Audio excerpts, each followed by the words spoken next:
Hello my dear students, welcome to commerce ಕಲಿಯೋಣ. ಇವತ್ತು ನಾವು first P U C statistics ಅಲ್ಲಿ ಬರುವಂತ ಫ್ರೀಕ್ವೆನ್ಸಿ ಟೇಬಲ್ ಅನ್ನು ಯಾವ ರೀತಿ ಸಾಲ್ವ್ ಮಾಡೋದಂತ ನೋಡೋಣ. ಇವತ್ತಿನ ವಿಡಿಯೋದಲ್ಲಿ ಒಂದು ಪ್ರಾಬ್ಲಮ್ ಅನ್ನು ನೋಡ್ತೇವೆ. Number of teaching staff working in 20 different colleges was recorded, that is 15, 12, 18, 10, 15, 12, 20, 25, 18, 10, 15, 12, 15, 20, 25, 15, 18, 20, 15, 18. Now you should prepare a frequency table. ಈಗ ಯಾವ ರೀತಿ ಫ್ರೀಕ್ವೆನ್ಸಿ ಟೇಬಲ್ ಅನ್ನು ಮಾಡೋದಂತ ನೋಡೋಣ. ಏನ್ ಕೊಟ್ಟಿದ್ದಾರೆ? ನಂಬರ್ ಆಫ್ ಟೀಚಿಂಗ್ ಸ್ಟಾಫ್ ಕೊಟ್ಟಿದ್ದಾರೆ, ಕರೆಕ್ಟಾ? ನೆಕ್ಸ್ಟ್ ನಾವೇನ್ ಮಾಡಬೇಕು? ಟ್ಯಾಲಿ ಮಾರ್ಕ್ ಅಂತ ಒಂದು ಕಾಲಮ್ ಮಾಡಬೇಕು. ದೆನ್ ನಂಬರ್ ಆಫ್ ಕಾಲೇಜ್ ಏನ್ ಹೇಳಿದ್ದಾರೆ? ನಂಬರ್ ಆಫ್ ಕಾಲೇಜ್ ಅನ್ನು ಫೈಂಡ್ ಔಟ್ ಮಾಡಿ ಅಂತ ಹೇಳಿದ್ದಾರೆ ಅಲ್ವಾ? ಅದಕ್ಕೆ ನಾವೇನ್ ಹೇಳ್ತೇವೆ? ಫ್ರೀಕ್ವೆನ್ಸಿ ಅಂತ ನಾವು ಹೇಳುವಂಥದ್ದು. ಈ ಪ್ರಾಬ್ಲಮ್ ಅನ್ನು ಹೇಗೆ ಸಾಲ್ವ್ ಮಾಡುವಂಥದ್ದು ಅಂತ ನೋಡೋಣ. ಫಸ್ಟ್ ನಾವೇನ್ ಮಾಡಬೇಕು? ಇಲ್ಲಿ ಕೊಟ್ಟಂತ ನಂಬರ್ಗಳಲ್ಲಿ ಯಾವುದು ಲೋವೆಸ್ಟ್ ನಂಬರ್ ಅದನ್ನು ನೋಡಬೇಕು. That is 10 is the lowest number. Then ಯಾವುದು ಉಂಟು lowest? 12 is the lowest number. Then 15, then 18, then 20, then 25. Clear? ಈ ರೀತಿಯಾಗಿ ನಾವು ಆರ್ಡರ್ ಅಲ್ಲಿ ಬರೆಯುವಂಥದ್ದು. ನೆಕ್ಸ್ಟ್ ಟ್ಯಾಲಿ ಮಾರ್ಕ್ ಹೇಗೆ ಮಾಡುವಂಥದ್ದು ಅಂತ ನೋಡ್ಕೊಳ್ಬೇಕು. ಈಗ ಏನ್ ಹೇಳಿದ್ದಾರೆ?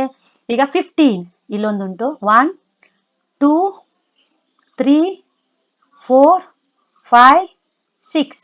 ಏನ್ ಮಾಡಬೇಕು? 1, 2, 3, 4, 5 ಆಗುವಾಗ ಹೀಗೆ ಮಾಡಬೇಕು. ದೆನ್ 6 ಟೋಟಲ್ ಎಷ್ಟಾಯಿತು? 6. ದೆನ್ ನೆಕ್ಸ್ಟ್ ನಂಬರ್ 12 ಎಷ್ಟುಂಟು ಇಲ್ಲಿ ನೋಡ್ಕೊಳ್ಬೇಕು. 1, 2, 3 ಅಲ್ವಾ? 3, 12 ಉಂಟು. 1, 2, 3. ಈಗ ಎಷ್ಟು ಬರಿಬೇಕು ನೀವು? 3 ಬರಿಬೇಕು. Next 18, 1, 18, 2, 18, 3 and 18, 4. 4 ಲೈನ್ ಅನ್ನು ಹಾಕುವಂಥದ್ದು. 1, 2, 3, 4 ಟೋಟಲ್ ಎಷ್ಟಾಯ್ತು? 4 ಆಯ್ತು. ದೆನ್ 10, 1, 2, 2 ಉಂಟು ನೋಡಿ. 1 and 2 ರೈಟ್ ಹಿಯರ್ 2. ನೆಕ್ಸ್ಟ್ ಯಾವ್ದಲ್ಲಿ ಉಂಟು? 20, 1, 22 ಎರಡು ಸಲ ಆಯ್ತು. 23 3 ಟೈಮ್ಸ್ ಮಾಡ್ಕೊಳ್ಳಿ. 1, 2, 3 right here 3. Then 25 how many? 1, 2 ಸರಿ ಅಲ್ಲ? 2 ಇದೆ. 1, 2. Now you make total. What is the total? You should get 20 ಬರಬೇಕು. ಇಸ್ ಇಟ್ ಕರೆಕ್ಟ್ ಅಂತ ನೋಡ್ಕೊಳ್ಳಿ. ಇಲ್ಲಿ ಎಷ್ಟಾಯ್ತು? 25ಗೆ ನಾವು ಇಲ್ಲಿ 2 ಬರಿಬೇಕು. ಈಗ 2. ಈಗ ಟೋಟಲ್ ಮಾಡ್ಕೊಳ್ಳೋಣ. ಎಷ್ಟಾಯ್ತು ಟೋಟಲ್? 5, 15 and 20. ಈ ರೀತಿಯಾಗಿ ನಾವೇನ್ ಮಾಡುವಂಥದ್ದು?